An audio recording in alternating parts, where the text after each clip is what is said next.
بسم اللہ الرحمن الرحیم۔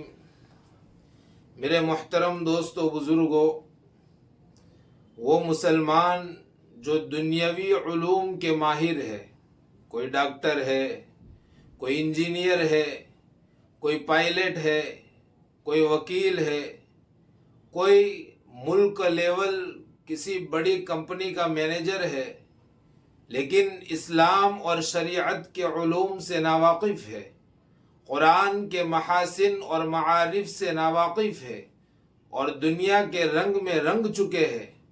عام طور پر یہ دیکھا گیا ہے کہ ایسے لوگ قرآن و حدیث کے علوم کے ماہرین کو کمتر سمجھتے ہیں اور وہ یوں سمجھتے ہیں کہ زندگی تو ہم جی رہے ہیں، یہ قرآن و حدیث کے علوم کے ماہرین نے دنیا کی اعلیٰ تعلیم حاصل نہ کر کے اپنی زندگی برباد کر دی ہے، اپنی زندگی غرق کر دی ہے۔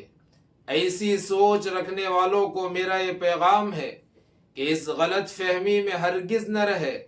اللہ کا یہ اصول ہے کہ قبر اور آخرت کو بہتر بنانے کے لیے قرآن و حدیث کے جن علوم کی ضرورت ہے، اگر وہ علوم ہم نے حاصل نہیں کیے تو یہ دنیا کے سارے علوم بیکار ہے۔ سید ابو الحسن علی الندوی رحمۃ اللہ علیہ نے ایک عجیب و غریب ایگزامپل دے کر سمجھایا ہے کہ اصل کامیابی کس میں ہے، دنیا کے علوم کو حاصل کرنے میں یا قرآن و حدیث کے علوم کو حاصل کرنے میں۔ سید ابو الحسن علی الندوی رحمۃ اللہ علیہ کے دیے ہوئے ایگزامپل کو میں دوسرے ویڈیو میں بیان کروں گا۔ ویڈیو لمبا ہو جانے کی وجہ سے میں نے سوچا کہ اس کے لیے دوسرا ویڈیو بناؤں گا۔ اگر آپ حضرات کو یہ کلپ اچھی لگے تو لائک، شیئر اور سبسکرائب ضرور کریں۔ اللہ تعالی ہم سب کو قرآن و حدیث کے علوم میں کامیابی کا کامل یقین نصیب فرمائے۔ وآخر دعوانا ان الحمد للہ رب العالمین۔